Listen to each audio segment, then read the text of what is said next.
Yeah, no, this is the first one. Yeah. So you got 9, 10, 20, 24, 2, 4, 11, 20. You are 2. And it always works. See, that's what You always take 2 off the end. always add 2 at the end. Yeah. Go with the same, take 2 off the end. But if you got anything, 2 here, it's easy, 0. But if it's 1 or a 0 there, Yeah. you need 8. But you gotta work this number too then, you know what I mean? Yeah. Gotta work it. Can I work the number? See, I worked mine. So that's not the sort of it. Yeah. What you do tomorrow? Take it home and check. Protected rock, a protected dike. Types of protected lines. Wow. Oktoberfest is over. Fine stuff. Dig, dig, dig, dig. White, dig, dig, dig. Curls. Fine curls. Give me the case. Sure. All right. I'm Eric Howells, and this is my longtime climbing partner, Sven, your world-class alpine guides. And today we're going to be stepping in for your other instructor on your class of Rock Climbing 101. We're talking about types of climbing protection. Basically, I'm going to touch on this because the #1 question that's asked to me is, are you an idiot? No, that's not good.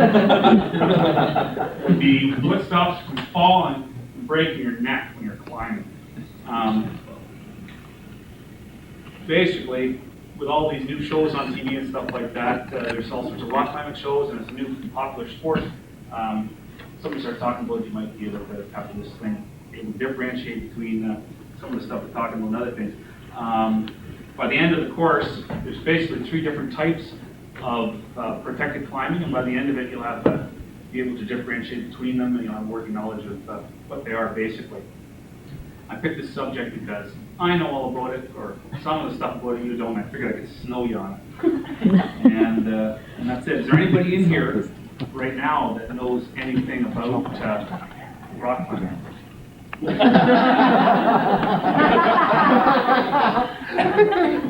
How big cookies?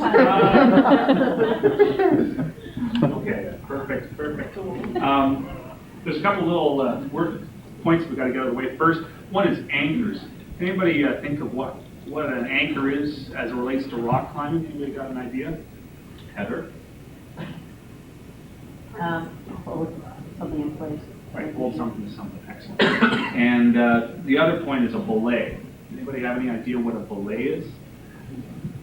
Do you have an idea? The belay. Belay sunglasses, that ain't it, no. Close though. A little doctor kid, we put in the water and.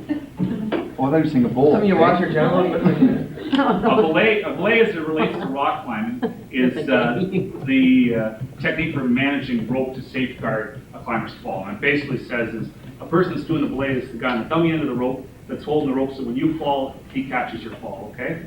And that's basically how this whole thing works. Right now, I need to call upon my lovely assistant, Les.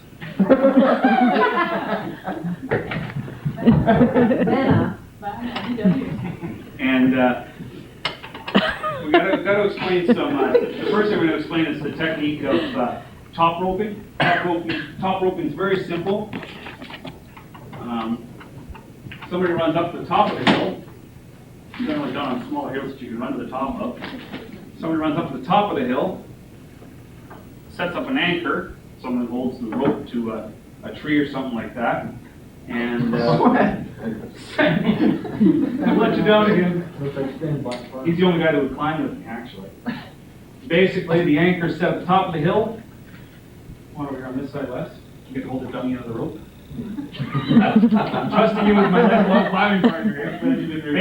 Basically, in top roping, you start to climb, and my beautiful assistant, Les, pulls up the rope as the guy climbs, and he falls, he doesn't go anywhere. Well, the problem with this system is that basically you're forced to climb up a straight crack that's in line with the top anchor. If you start to, a little bit of line here, if you start to angle off, you have the pendulum effect, and it's like you being slid across a cheese grater. You can picture that. It ain't very pretty. But on a positive side, this is good for new climbers because there's no place for them to fall really as long as they stay in line, and gives them a good sense of security. The second method, now the second and third method are pretty close to each other. They're basically lead climbs. And the first method we're going to deal with is, of the lead climbing is the traditional method of doing things. Traditional, I think, translates to the hard way of doing things. But basically, in the traditional method of climbing, you climb from the bottom to the top. You place protection as you go. You slide little gizmos. The class around, you can take a look at them. You slide little gizmos into the rock. Basically,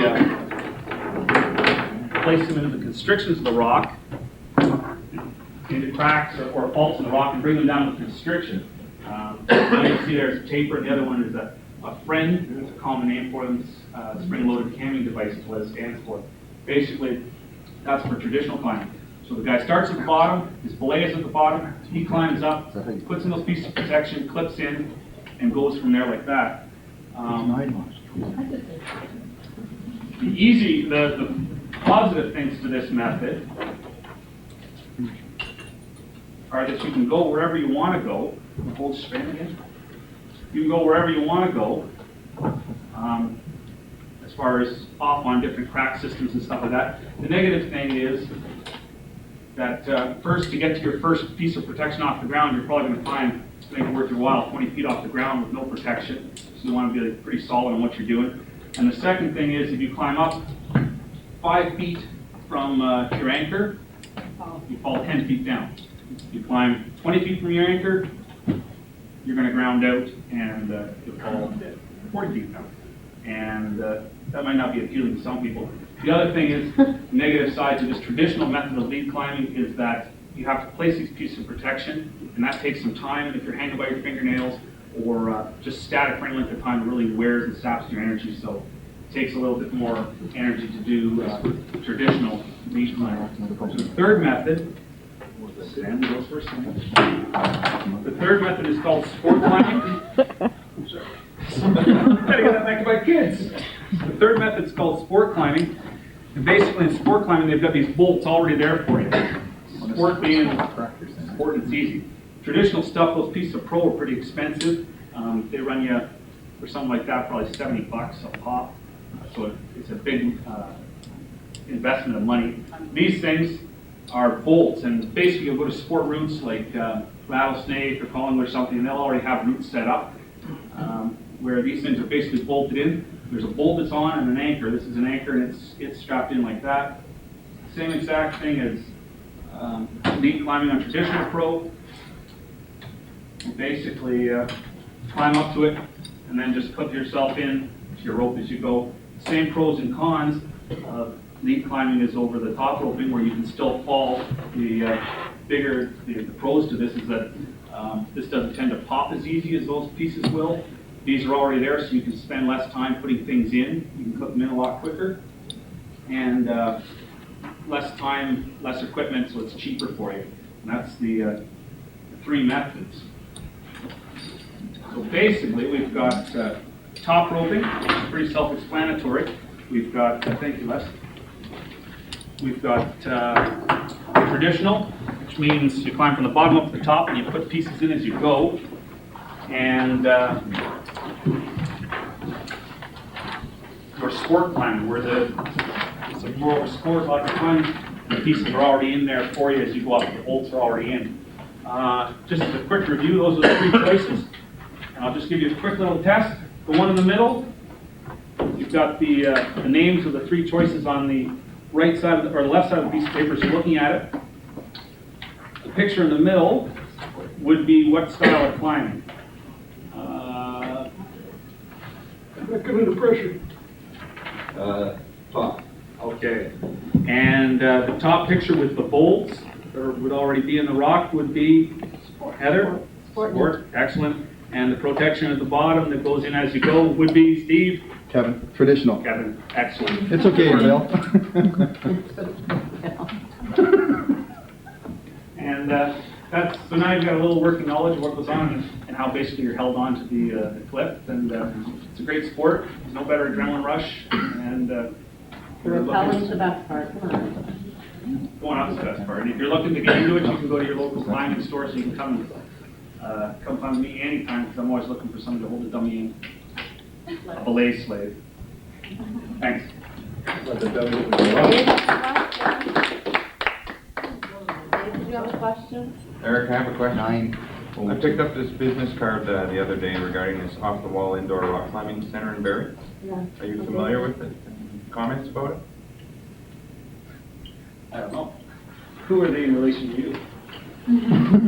I don't have an idea. I don't have a clue who they are or anything like that. I only went there once, and like as far, I've been to a lot of indoor climbing gyms, and it's all right. Is it Mickey Mouse or is it? Well, it's pretty Mickey Mouse compared to some places that I've been to. It's pretty good compared to other places I've been to. When I was there, their fluorescent lights, they had just opened. The fluorescent light cover fell off and almost hit us.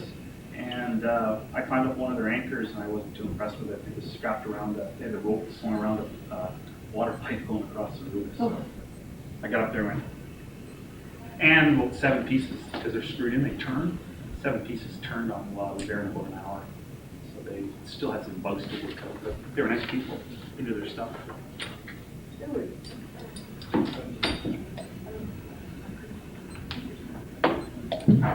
Class review? Very good.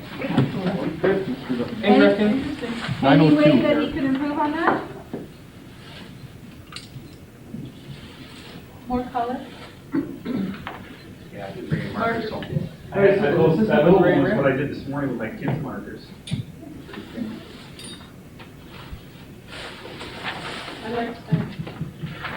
You used an excellent, when we talk about presentations, how strong the spoken word is. That cheese grater, Yes. that really was a visual for me. That was a good term to use. Beautiful assistant. It's more visual for me when since I've done it many times. I don't think that if he didn't use that Sven there to show the different types of roping, then it would have been nearly as effective. Yeah. If he had just told you what it was, with just even having equipment, but it was much more effective using the Sven. was a start. Sven and his assistant. Well, spending less. That was very rare. Thank you. Can we take 5? And can I see the last?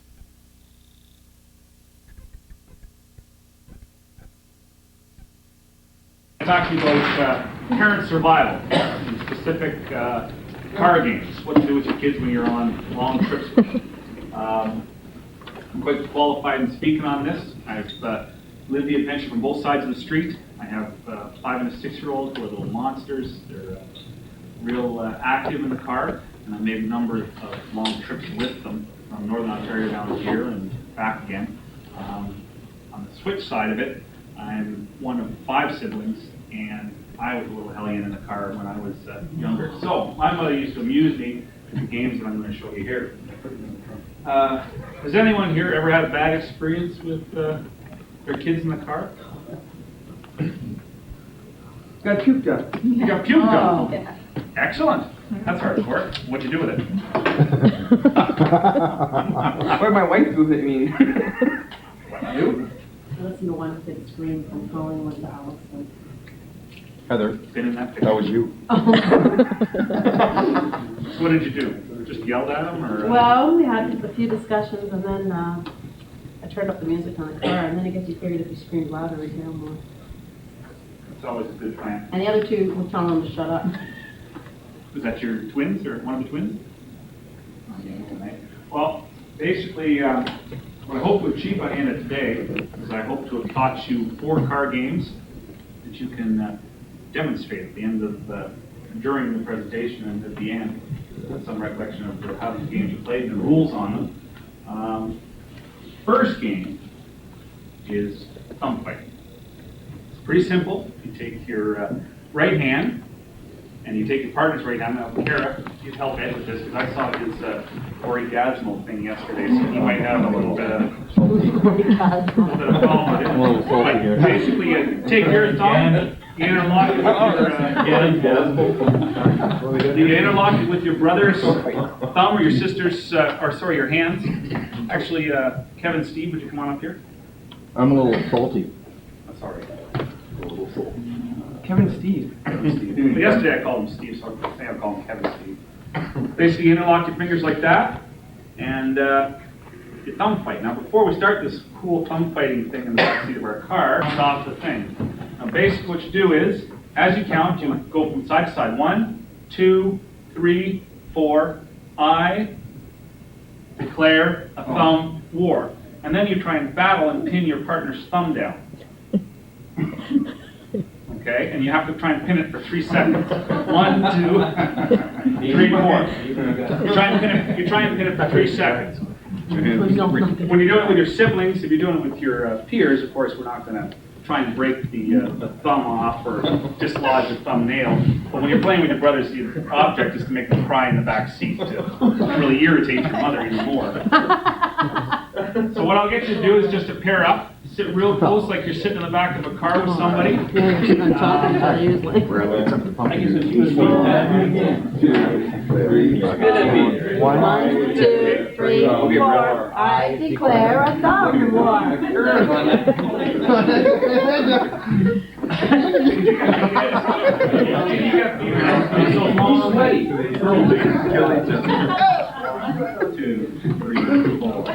You can't even get the stuff. Yeah, keep reaching out, bucket. No. Okay. My hands are sliding all over. Now over here we have a prime example of the con to this game because you can't get carried away and brother and sister can start gouging each other's eyes out in the back of the car. But, oh well. Is there any questions about the thumb fighting? Good slide.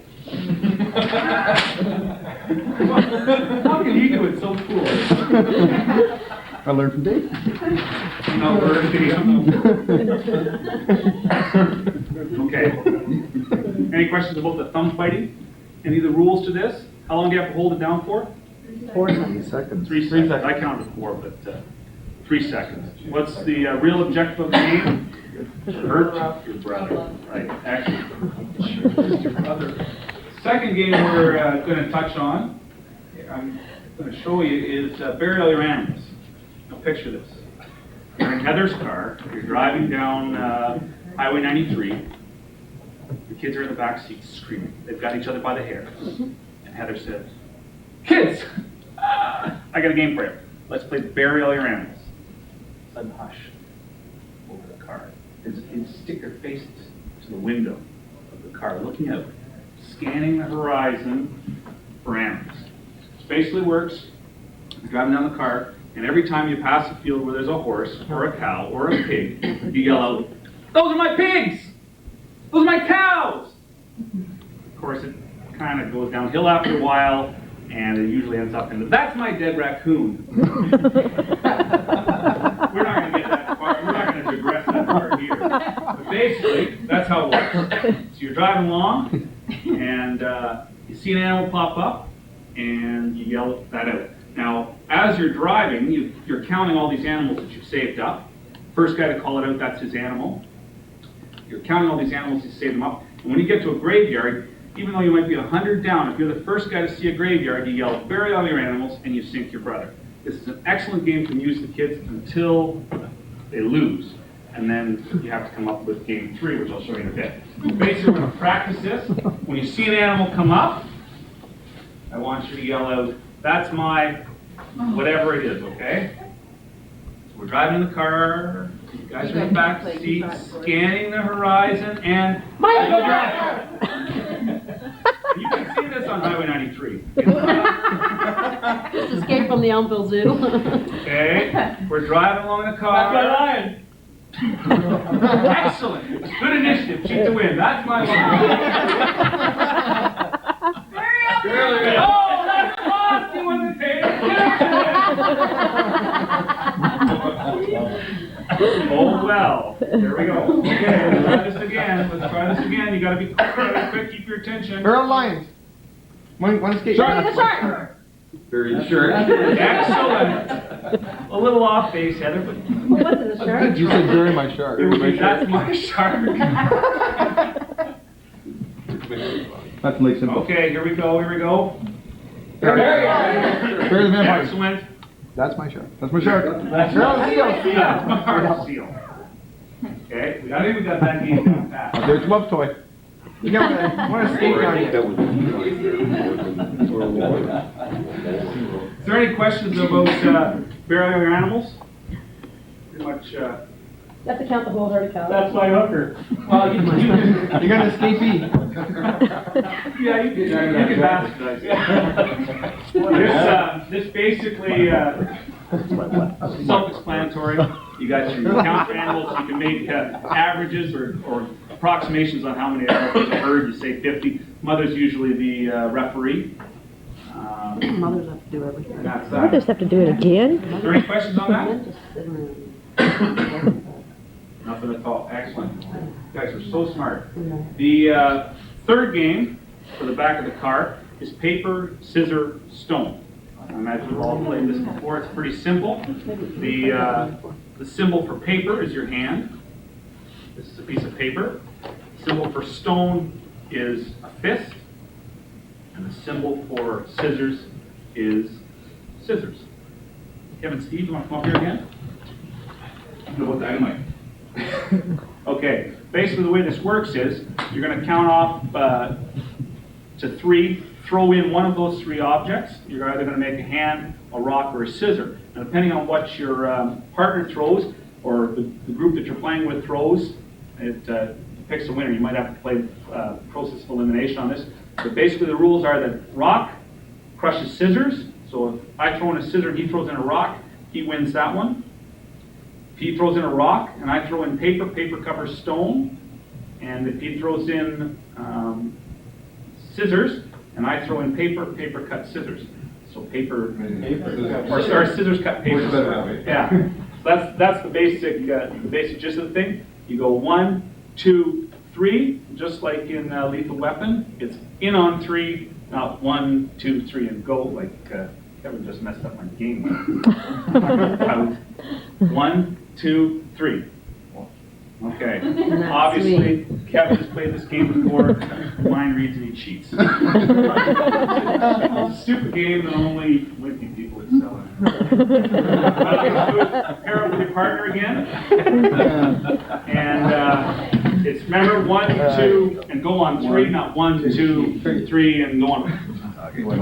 One, We're together here. 3.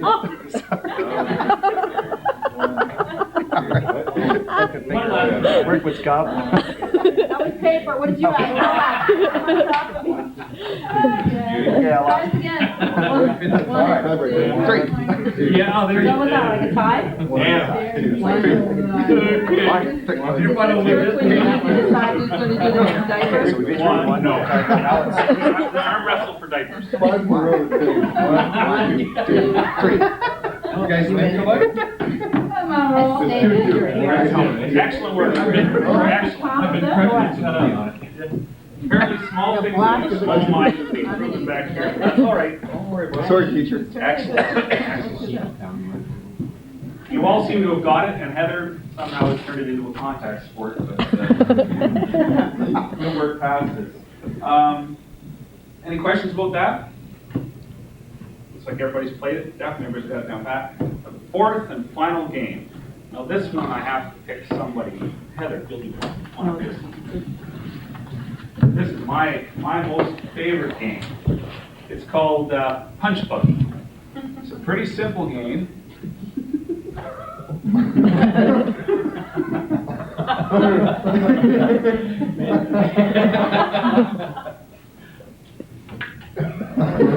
Pretty simple game, and I think you're all going to find that demo on this one pretty funny. If you can just mimic the driving of a punch buggy down the street, basically you're driving in your car with your sister, who you hate, and you see a Volkswagen Bug go by, Beetle Bug or whatever, and you call out the color and strike the person who happens to be looking on the other side and didn't see it going by. Oh, no, just relax. It's all right. It's all right. It's only going to bruise for a couple of days. Call him, Heather. Okay. Oh, yellow punch buggy. No punch backs. Okay. So you see the vehicle go by, you smoke them. You call it the color, you smoke them. Green punch buggy, no punch backs. Maybe she can get it on the third one. Red might take too much time. Watch out. All three Red, at one green, time. yellow. Okay, so that's basically it. You can call no punchbacks, because that's the best way to play the game, because if you don't, all you end up with is, fist fight in the backseat of the car, and that didn't hurt, and all this hurts, and everybody starts crying. But it's a good game. You're gonna practice it. Pick a partner, preferably somebody weaker than you. Kevin will have a little bit of trouble with That's your thing, Harry. Great. that. Okay, let's go. Wait. We gotta start the violence all together. You're driving along in the car. You're looking out separate windows, trying to see the thing. No punch back. Excellent. Okay, I think we got the punch back game beat. We'll quit before we have any workman's comp claims go in. Anybody name one of the games that I've taught you today? Punch buggy. Excellent. Bury your animals. Bury your animals. Some words. Some more. Hum wars. Okay, it's getting pretty slim pickings. Dave. Come on, Dave. I'm drawing a blank here. Together. Come on, work with me here. Work with me here. Scissors, stone. Excellent. That's based on that, you've shown me how well you do it. So hopefully I've given you some parent survival skills for those long drives, and basically they're great games. You just have to really supervise and maintain control. If you're dealing with some pretty rowdy kids like you guys, obviously you have a little out of control.